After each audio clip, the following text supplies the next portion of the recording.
Yeah, Notre Dame, interestingly enough, they do well every year on the recruiting trail. I don't know if there's the highest of high levels, Elliott Jones. Am I pronouncing that right? Yep. I should point out that I am going to mispronounce 27% of the names that I say out loud today on this show, in our 5 p.m. Eastern show.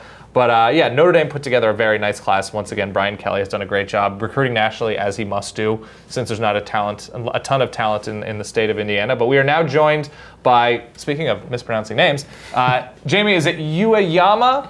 Am I getting that right? That was pretty close. Pretty close. How would you go about pronouncing your own name? It's Ueyama. Uyama. Perfect. All right. So, Jamie, you are a contributor to 1 Foot Down, of course, the fine Notre Dame site and community on the SB Nation network. What are your instant takeaways looking at the class that Brian Kelly and his staff have put together? Have they addressed the needs, and who are the names that we should know immediately? I think the class as a whole, it's a good but not great class. Okay. Anytime you're bringing in, they're going to sign 14 four-stars, assuming that Equanimeous St. Brown, he's going to announce. What a name! At 3 o'clock. Yeah, the best name in the recruiting class by far. Assuming he signs with Notre Dame, which all signs are pointing towards that. They have 14 four-stars. It's a pretty good class. There's definitely some good talent in there. Elliott Jones, you mentioned him. He's the one guy who definitely stands out. I think he's an instant impact kind of guy. But they didn't hit all their needs in the class. They missed out on safety. It looks like they're going to miss out on safety. They're still waiting on one guy, Nathan Meters, who looks like he's going to go to UCLA. But, it's not they missed out. Prentice McKinney, who was originally committed to Notre Dame, flipped to Oklahoma, and there was an academic issue where he wasn't going to get into Notre Dame anymore, and they really didn't have a good backup plan in place, and they're really short of safety. So that's the one spot they missed pretty bad.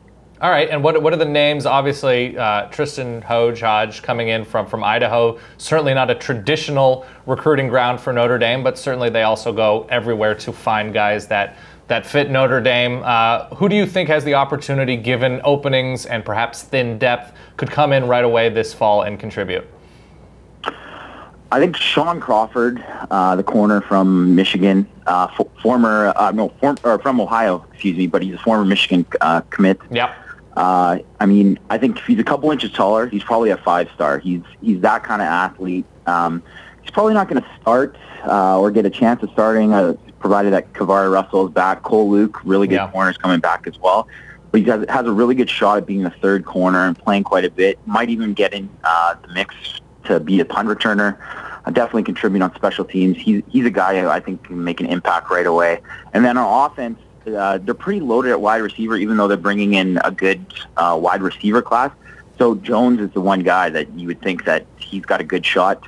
They're bringing back four-star tight ends to the team, but none of those guys, they're all potential, no production so far. So Ben Koyak's graduating, of course, so he's probably going to have the best shot at some early playing time on offense. And from what you've seen of Brandon Wimbush, of course, he flipped from Penn State not terribly long ago to go to Notre Dame and South Bend. How much does he fit?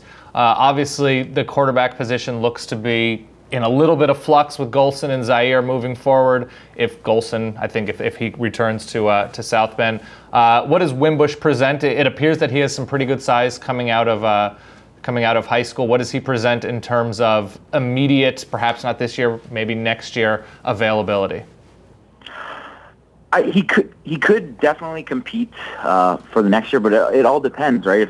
If Zaire wins a job and Golson transfers, well, Zaire's going to be returning, and they always have Deshaun Kaiser's the other quarterback on the roster right now. He was another Elite 11 kid. Brian Kelly's done a really terrific job at recruiting quarterbacks the last few years, and all the guys are, they're dual threat guys, really good arms. Just Zaire's probably the only one who's more of a runner than a passer, but Wimbush, I would say that maybe on another team, on another roster, he'd have a better shot at playing after, redshirting a year, but he's still going to be in tough. There's a lot of competition at the position, but the guy has a phenomenal arm, probably the best arm in the entire recruiting class. Like it's something to see in person. I'm sure Bud can tell you. amazing. Yeah, I was amazed that his high school receivers didn't break their fingers all the time. The ball makes a sound when it comes off his hand. It's like zoom. And it's not an easy state to play high school football in, New Jersey weather-wise. Right. Not a good year for quarterbacks east of the Mississippi River this year. Very, very heavily loaded in the central region and the western region, but not in the east. So Notre Dame did a good job after they lost Barnett to go and get Wimbush. Yes. Jamie, thank you very much for your time. We're actually going to be talking to Jamie a little bit later because he also covers the Pac-12 and the recruiting far, far out west. So very excited to have him on once again.